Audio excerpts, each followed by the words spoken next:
فأقول وبالله التوفيق الحمد لله رب العالمين والصلاة والسلام على المبعوث رحمة للعالمين سيدنا محمد وعلى آله وأصحابه أجمعين وأشهد أن لا إله إلا الله وحده لا شريك له وأشهد أن محمدا عبده ورسوله بعثه بين يدي الساعة بشيرا ونذيرا وداعيا إلى الله بإذنه وسراجا منيرا صلى الله عليه وعلى آله وأصحابه وسلم تسليما كثيرا رب شرح لي صدري ويسر لي أمري واحلل عقدة من لساني يفقه قولي اللهم انفعنا بما علمتنا وعلمنا ما ينفعنا وزدنا علما۔ آج کے سیشن میں جو علم سے متعلق خوبصورت حدیث جس سے ہم اپنے سیشن کا باقاعدہ آغاز کرنے جا رہے ہیں وہ حضرت زید بن ثابت رضی اللہ تعالیٰ عنہ کی حدیث ہے۔ کہتے ہیں سمعت رسول اللہ صلی اللہ علیہ وسلم یقول، میں نے اللہ کے رسول صلی اللہ علیہ وسلم کو سنا، آپ صلی اللہ علیہ وسلم فرما رہے تھے نضر اللہ امرأن، اللہ رب العزت اس شخص کے چہرے کو تر و تازہ رکھے۔ کس شخص کے چہرے کو؟ سمع منا حدیثاً، جس نے ہماری حدیث کو سنا، فحفظہ، اس کو یاد کیا، حتی یبلغہ غیرہ، یہاں تک کہ اپنے علاوہ دوسرے تک اس کو پہنچا دیا۔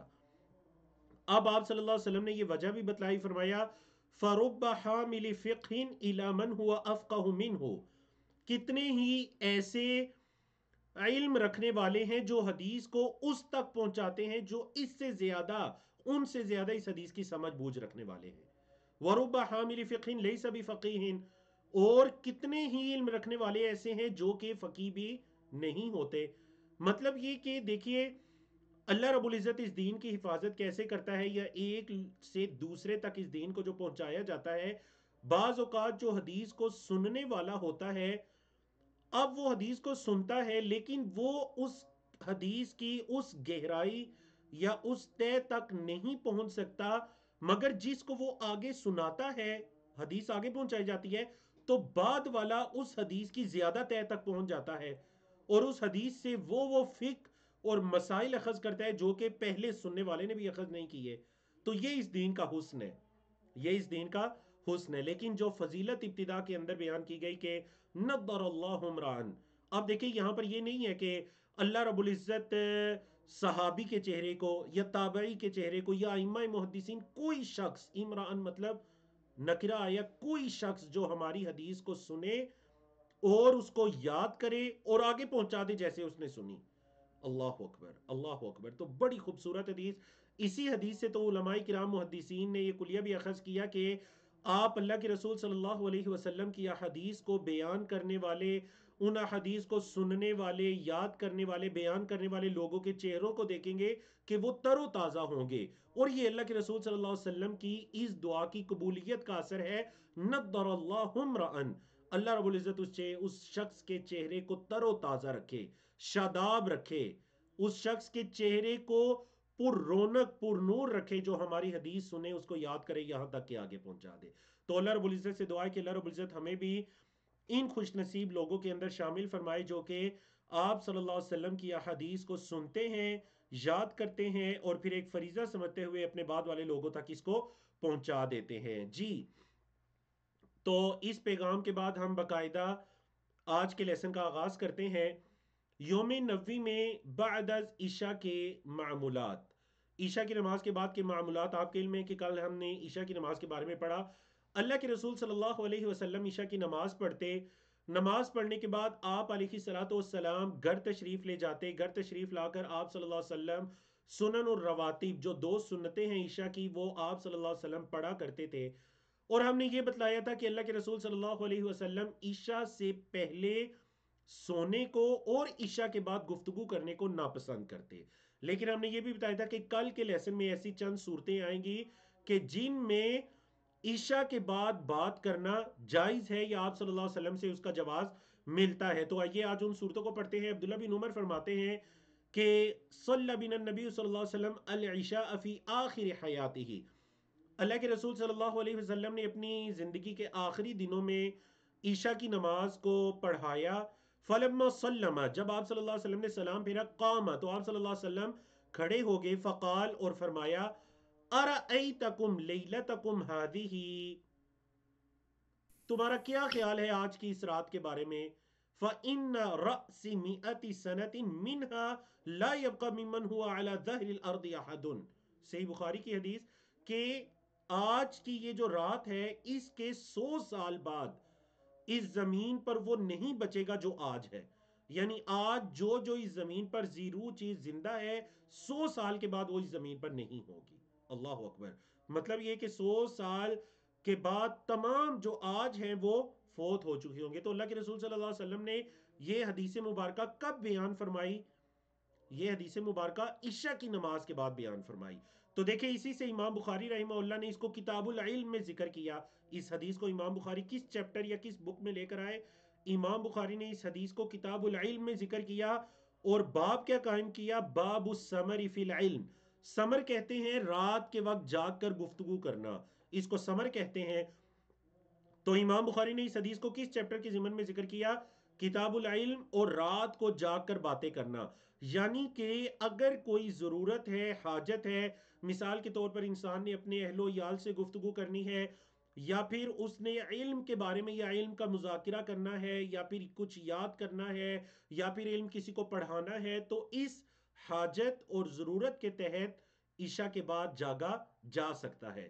لیکن آپ کی کوئی ضرورت نہیں، کوئی حاجت نہیں، اور آپ بے وجہ عشاء کے بعد جاگتے ہیں، اللہ کے رسول صلی اللہ علیہ وسلم نے اس چیز کو مکروہ جانا یا اس چیز کو ناپسند فرمایا۔ تو یہ ہم نے عشاء کے بعد کی روٹین ہم نے بیان کیا۔ اب ہم آگے چلتے ہیں۔ حضرت عائشہ رضی اللہ تعالیٰ عنہ بیان فرماتی ہیں کہ نبی کریم صلی اللہ علیہ وسلم کان اذا آوا الی فراشہ یا آوا الی فراشہ، اللہ کے رسول صلی اللہ علیہ وسلم جب رات کو اپنے بستر پر آرام فرما ہوتے، کل لیلۃ، ہر رات، تو کیا کرتے؟ جمع کفیہ، اللہ کے رسول صلی اللہ علیہ وسلم اپنے دونوں ہاتھوں کو جمع کرتے، کفیہ کا مطلب دونوں ہتھیلیوں کو جمع کرتے، ثم نفث فیہما، پھر ان ہتھیلیوں میں پھونکتے۔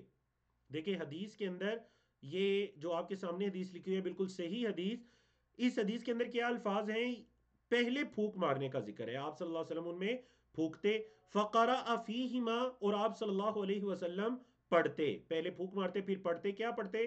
قل هو اللہ احد، یہ سورت پوری پڑھتے، قل اعوذ برب الفلق، یہ سورت پوری پڑھتے، اور قل اعوذ برب الناس، یہ سورت پوری پڑھتے۔ پڑھنے کے بعد کیا کرتے؟ ثم یمسح بہما، پھر ان ہاتھوں کو پھیر لیتے، مستطاع من جسدہ، اپنے جسم پر جتنی آپ کی استطاعت ہوتی، جتنی آپ کی طاقت ہوتی ہے، آپ صلی اللہ علیہ وسلم اپنے مبارک ہاتھوں کو اپنے جسم مبارک پر پھیر لیا کرتے تھے۔ یبدأ بہما علی رأسہ، ابتدا اپنے سر سے کیا کرتے، سر پر پھیرنے کے ساتھ ابتدا کیا کرتے، ووجہہ، اور اپنے چہرے پہ، وما اقبل من جسدی، اور جو جسم کے اگلی طرف ہے، یفعل ذلک 3 مرات، اللہ کے رسول صلی اللہ علیہ وسلم یہ عمل کتنی مرتبہ کیا کرتے؟ 3 مرتبہ اللہ کے رسول صلی اللہ علیہ وسلم ایسے کیا کرتے۔ تو اب اس سلائیڈ میں اور اس کے بعد والی سلائیڈز کے اندر آپ علیہ الصلوۃ والسلام کو جو رات کے سونے کی روٹین ہے، کہ جب آپ صلی اللہ علیہ وسلم سونے کا ارادہ کرتے تو آپ صلی اللہ علیہ وسلم کیسے سویا کرتے، سونے سے پہلے کیا ذکر و اذکار پڑھا کرتے، جی۔ اور اس کے بعد انشاءاللہ آ رہا ہے کہ آپ کہہ لیجئے کہ اس کے بعد آ رہا ہے کہ ہم جو نبی کریم صلی اللہ علیہ وسلم رات کو کتنے حصے میں سویا کرتے تھے اور کتنے حصے میں جاگا کرتے تھے، ٹھیک ہے؟ رات کو جو 6 حصوں میں تقسیم کرتے تو وہ تقسیم آگے چل کر آ رہی ہے، جی۔ حضرت جابر رضی اللہ تعالیٰ عنہ کی روایت ہے، قال، کہتے ہیں، کان نبی صلی اللہ علیہ وسلم، نبی کریم صلی اللہ علیہ وسلم لا ینامو، نہیں سوتے تھے، حتی یقرأ، یہاں تک کہ آپ صلی اللہ علیہ وسلم پڑھ لیتے، کیا پڑھ لیتے؟ تنزیل السجدہ اور بتبارکہ، یعنی 29ویں پارے کی پہلی صورت اور تنزیل السجدہ، یہ صورتیں پڑھتے اور اس کے بعد آپ صلی اللہ علیہ وسلم سویا کرتے۔ تو ہمیں 2 عمل پتہ چل گئے، پہلا جو آخری 3 صورتیں ہیں، تینوں کل، جنہیں آپ سورۃ الاخلاص، سورۃ الفلق اور سورۃ الناس کہتے ہیں، اور دوسرا عمل کیا ہے کہ آپ صلی اللہ علیہ وسلم تبارک الذی بیدہ الملک، جسے آپ سورۃ الملک بھی کہتے ہیں، 29ویں پارے کی پہلی صورت وہ اور سورۃ سجدہ پڑھ کر سویا کرتے تھے۔ آگے چلیے، اللہ کے رسول صلی اللہ علیہ وسلم ایک اور عمل کرتے، اور وہ حضرت ابو ہریرہ رضی اللہ تعالیٰ عنہ کی حدیث سے ہمیں پتہ چلا ہے۔ حضرت ابو ہریرہ اس حدیث کے راوی کہتے ہیں، وکلنی رسول اللہ صلی اللہ علیہ وسلم بحفظ زکاة رمضان، اللہ کے رسول صلی اللہ علیہ وسلم نے ایک مرتبہ مجھے جو رمضان کی زکوٰۃ ہوتی ہے فطرانہ وغیرہ، اس کی حفاظت کے لیے مجھے وکیل بنایا، مطلب مجھے وہاں پر چوکیدار مقرر کر دیا کہ آپ نے اس گندم کی اس کی حفاظت کرنی ہے۔ فَأَتَانِي آتٍ، ایک آنے والا میرے پاس آیا، فَجَعَلَ يَحْثُو مِنَ الطَّعَامِ، اور وہ کھانا دیکھنے لگا، سمیٹنے لگا۔ فَأَخَذْتُهُ، ابو ہریرہ فرماتے ہیں کہ میں نے اس کو پکڑ لیا۔ فَقُلْتُ، میں نے اس سے کہا، لَأَرْفَعَنَّكَ إِلَىٰ رَسُولِ اللَّهِ صلی اللہ علیہ وسلم، میں ضرور تمہیں اللہ کے رسول صلی اللہ علیہ وسلم کے سامنے پیش کروں گا۔ فقص الحدیث، اور انہوں نے یہ واقعہ بیان کیا۔ تو اب کہہ دیجئے کہ وہ ایک طویل واقعہ ہے، آپ کے علم میں ہے کہ انہوں نے کہا چھوڑ دیجئے، اچھا وہ جو آنے والا آیا نا، آنے والا آیا تھا، اس نے کہا چھوڑ دیجئے، حضرت ابو ہریرہ رضی اللہ عنہ نے چھوڑ دیا، وہ پھر آیا، تو آخر پر اس نے کہا کہ مجھے چھوڑ دے، میں ایک بہت فائدے کی بات آپ کو بتاؤں گا۔ انہوں نے کیا فائدے کی بات انہوں نے یہ بتائی، وہ جو آنے والا تھا اس نے فائدے کی بات یہ بتائی کہ اگر آپ رات کو سوتے ہوئے آیت الکرسی پڑھ لیں تو شیطان آپ کے قریب بھی نہیں آ سکے گا۔ اب جب یہ بات پتہ چلی حضرت ابو ہریرہ کو تو آپ نے پھر اسے چھوڑ دیا، وہ چلا گیا، تو حضرت ابو ہریرہ نے آ کر اللہ کے رسول صلی اللہ علیہ وسلم کو یہ واقعہ سنایا۔ فقص الحدیث، اللہ کے رسول صلی اللہ علیہ وسلم پر یہ سارا واقعہ پیش کیا۔ فقال، تو آپ صلی اللہ علیہ وسلم نے فرمایا، اذا اویت الی فراشک، اے ابو ہریرہ جب تم اپنے بستر پر آؤ، فقرا آیت الکرسی، کی تو آیت الکرسی پکڑو، لن یزال معک من اللہ حافظ، اللہ کے طرف سے آپ پر ایک حفاظت کرنے والا مقرر کر دیا جائے گا۔ یہ یعنی اسی حدیث کے الفاظ ہیں نا۔ حضرت ابو ہریرہ نے بتایا کہ اللہ کے رسول صلی اللہ علیہ وسلم مجھے اس طرح، وہ جو آنے والا آیا تھا گندم سمیٹ رہا تھا، اس نے مجھے یہ بتایا ہے، اور وہ یہ بھی کہہ رہا تھا کہ ولا یقربک شیطان حتی تصبح، اور صبح تک آپ کے قریب شیطان نہیں آئے گا۔ اب جب اللہ کے رسول صلی اللہ علیہ وسلم نے حضرت ابو ہریرہ اور اس آنے والے کی اس بات کو سنا تو کیا فرمایا، وقال نبی صلی اللہ علیہ وسلم، نبی کریم صلی اللہ علیہ وسلم نے فرمایا، صدقک وہو کذوب، اے ابو ہریرہ اس نے تمہیں سچ کہا ہے، حالانکہ وہ تو بہت جھوٹا تھا، وہ تو انتہائی جھوٹا تھا، لیکن اس نے تمہیں سچ بتا دیا ہے۔ اللہ اکبر۔ پھر آپ صلی اللہ علیہ وسلم نے بتایا، ذاک شیطان، اے ابو ہریرہ وہ شیطان تھا، وہ جو آ کر غلے کو سمیٹ رہا تھا، اور پھر جو تمہیں وہ ایک بات بتا گیا کہ تم اگر رات کو آیت الکرسی پڑھو گے تو اللہ کی طرف سے ایک حفاظت کرنے والا فرشتہ مقرر ہوگا اور شیطان تمہارے قریب بھی نہیں آیا تھا، اس نے تمہیں یہ سچ بتایا، حالانکہ وہ تو سب سے جھوٹا ہے، کیونکہ وہ کون تھا، وہ شیطان تھا۔ تو نبی کریم صلی اللہ علیہ وسلم کہ اس حدیث سے بھی ہمیں پتہ چلتا ہے کہ رات کو سوتے ہوئے آیت الکرسی یہ بھی آپ علیہ الصلوۃ والسلام کے معاملات میں شامل تھا۔ آگے چلیے، حضرت ابو مسعود رضی اللہ تعالیٰ عنہ اس حدیث کے راوی ہیں، کہتے ہیں کہ اللہ کے رسول صلی اللہ علیہ وسلم نے فرمایا، من قرأ بالآیتین من آخر سورة البقرہ فی لیلۃ کفتاہ، جس نے ایک رات میں سورۃ البقرہ کی آخری دو آیات کو پڑھا، کفتاہ یہ اس کو کافی ہو جائیں گی، آمن الرسول سے آخر تک یہ دو آیات، جس نے ایک رات کے اندر یہ دو آیات پڑھی یہ اس کو کافی ہو جائیں گی، یہ اس کو کافی ہو جائیں گی۔ تو اس وجہ سے ہمیں بھی اپنی روٹین کے اندر یہ لانا چاہیے۔ تو چار چیزیں رات کو سونے کے اذکار کے اندر بیان ہو چکی ہیں، آخری تینوں کل سورۃ سجدہ اور تبارکہ اور آیت الکرسی اور سورۃ البقرہ کی آخری دو جو آیات ہیں وہ۔ آگے چلیے، یہ بھی انہی آیات کے بارے میں ہے۔ حضرت عبد الرحمن بن یزید کہتے ہیں، لقیت ابا مسعود، اب دیکھیں اس حدیث کے راوی کون ہے، ابو مسعود ہے۔ عبد الرحمن بن یزید کہتے ہیں کہ میں ابو مسعود سے ملا عند البیت، گھر کے قریب، تو میں نے اس سے کہا کہ فقلت حدیث بلغنی عنک فی الآیتین فی سورۃ البقرہ، اے ابو مسعود مجھے سورۃ البقرہ کی آخری دو آیات کے بارے میں آپ سے کوئی حدیث پتہ چلی ہے، آپ سے کوئی حدیث پتہ چلی ہے۔ دیکھیں یہ صحابہ کرام، یہ سلف صالحین کا طریقہ تھا، مثلا ان کے زمانے کے اندر اگر وہ حدیث بیان کرنے والا زندہ ہوتا اور کوئی آ کر انہیں کہتا کہ میں نے یہ حدیث فلاں سے سنی ہے، تو ان کی محبت کا یہ عالم ہوتا تھا، اپنی سند کو اللہ کے رسول صلی اللہ علیہ وسلم کے قریب کرنے کے لیے وہ ڈائریکٹ اس کے پاس چلے جایا کرتے تھے اور جا کر اس سے پوچھا کرتے تھے کہ ذرا وہ حدیث ہمیں بھی سنا دیں جو آپ نے رسول اللہ صلی اللہ علیہ وسلم سے سنی ہے، ہمیں پتہ چلا کہ آپ اس حدیث کو بیان کرنے والے ہیں۔ کل کے لیسن میں آپ کو یاد ہوگا نا کہ اللہ کے رسول صلی اللہ علیہ وسلم کے ایک صحابی جو ہیں انہوں نے دمشق سفر کیا تھا حضرت ابو الدرداء سے حدیث کو سننے کے لیے، ایک حدیث کو سننے کے لیے، اللہ اکبر۔ تو اس وجہ سے یہ کیا ہے، سند کو عالی بنانا۔ سند کو عالی بنانا مطلب اپنے آپ کو رسول اللہ صلی اللہ علیہ وسلم کے قریب کر دینا کہ میں نے ان سے سنا اور انہوں نے رسول اللہ صلی اللہ علیہ وسلم سے سنا. اللہ اکبر. تو یہ علماء کرام کا طریقہ کار رہا ہے. انہی الفاظ کی وجہ سے اس حدیث کو دوبارہ لایا گیا، ورنہ پچھلی سلائیڈ کے اندر اس حدیث کو بیان کر دیا گیا تھا. جی آگے چلتے ہیں. ایک اور عمل، خوبصورت عمل، اور اس عمل کی جو اصل میں ایک حدیث ہے، حضرت علی اس کے راوی ہیں، کہتے ہیں کہ حضرت فاطمہ رضی اللہ تعالیٰ عنہ انہوں نے کیا کیا، شقت ما تلقا فی یدیہا من الرحا، انہوں نے اپنے ہاتھ میں درد کی شکایت کی چکی چلانے کی وجہ سے. آٹے کی جو آٹا پیسنے والی چکی ہوتی ہے تو اس کی وجہ سے انہوں نے اللہ کے رسول صلی اللہ علیہ وسلم سے یہ شکایت کی کہ وہ چکی پیس پیس کر میرے ہاتھوں میں درد ہوا. فَأَتَتِ النَّبِيَّ صلی اللہ علیہ وسلم تَسْأَلُهُ خَادِمًا فَلَمْ تَجِدْهُ. حضرت فاطمہ آپ علیہ الصلوۃ والسلام کی محبوب بیٹی لخت جگر حضرت فاطمہ آتی ہیں، آ کر فرمایا اے اللہ کے رسول صلی اللہ علیہ وسلم مجھے کسی خادم، کوئی خادم مجھے دے دیجئے جو چکی پیس دیا کرے. فلم تجد ہو، انہوں نے نہیں پایا، انہوں نے خادم کو نہیں پایا. فذکرت ذلک لعائشہ، تو انہوں نے حضرت عائشہ کو بتلایا. فلما جاء اخبرت ہو، اب جب کیا ہوا، جب انہوں نے حضرت عائشہ کو بتا دیا، اب حضرت عائشہ رضی اللہ تعالیٰ عنہ کے پاس جب اللہ کے رسول صلی اللہ علیہ وسلم تشریف لائے تو حضرت عائشہ نے ان کو بتایا کہ حضرت فاطمہ آئی تھی اور ایسے فرما رہی تھی.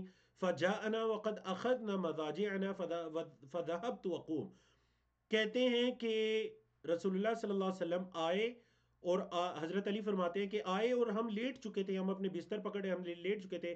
فقال، تو اللہ کے رسول صلی اللہ علیہ وسلم ہمارے پاس تشریف لائے اور فرمایا مکانہ کی، فاطمہ سے فرمایا کہ اپنی جگہ پر بیٹھی رہو، اپنی جگہ پر لیٹی رہو. فجلس بیننا، حضرت علی فرماتے ہیں کہ اللہ کے رسول صلی اللہ علیہ وسلم ہمارے درمیان بیٹھ گئے. محبت کا عالم دیکھیے، ہمارے درمیان بیٹھ گئے. حتی وجدت برد قدمیہ علی صدری، حضرت علی فرماتے ہیں یہاں تک کہ میں نے آپ علیہ الصلوۃ والسلام کے جو آپ کے لیے آپ کے قدموں کی جو ٹھنڈک تھی وہ اپنے سینے میں محسوس کی. فقال، آپ صلی اللہ علیہ وسلم نے فرمایا الا ادلکما علی ما ہوا خیر لکما من خادم، کیا میں تم دونوں کو کوئی ایسی بات نہ بتاؤں جو تمہارے لیے خادم سے بھی بہتر ہے. کیا بات بتائی؟ فرمایا اذ اویتما الی فراشکما، جب تم دونوں اپنے بستروں پر لیٹ جاؤ، او اخذتم تما مضاجعکما، یا جب تم اپنے بستر پکڑ لو، بستروں پر لیٹ جاؤ تو کیا کرو، فکبرا 33، 33 مرتبہ تکبیر کہو، اللہ اکبر.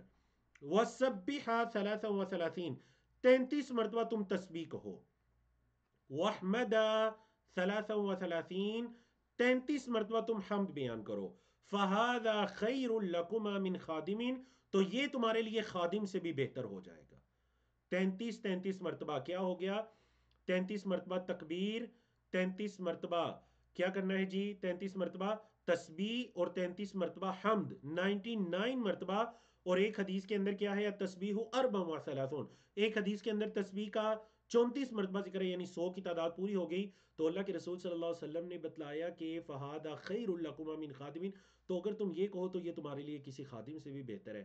مطلب کہ یہ الفاظ کہنے کے ساتھ وہ جو پورے دن کی تمہاری تھکاوٹ یا پھر کوئی بھی جسم درد یا کچھ بھی ہوگا، اللہ رب العزت اس کو لے جائے گا. اللہ اکبر. تو کتنا ہمیں بہترین کلیہ اور قاعدہ اللہ کے رسول صلی اللہ علیہ وسلم نے بتلایا ہے. اس یقین کے ساتھ اس حدیث پر عمل کیجئے، ضرور یہ ہمارے لیے اس پورے دن بھر کی تھکاوٹ سے کیا ہو جائے گا، بہتر ہو جائے گا. جی آخری دعا جو کہ رات کے وقت کی ہے، حضرت عبداللہ بن عمر کہتے ہیں کہ انہو امر رجلا، اللہ کے رسول صلی اللہ علیہ وسلم نے ایک شخص کو یہ حکم دیا، کیا، اذ اخذ مضجعہ، کہ جب وہ اپنے بستر کو پکڑ لے تو کیا کرے، قال، تو وہ ایسے کہے اللہم خلقت نفسی وانت توفاها لک مماتها ومحیاها ان احییتها فاحفظها وان امتها فاغفر لها اللہم انی اسألک العافیہ، اللہم انی اسألک العافیہ. تو بڑی خوبصورت حدیث ہے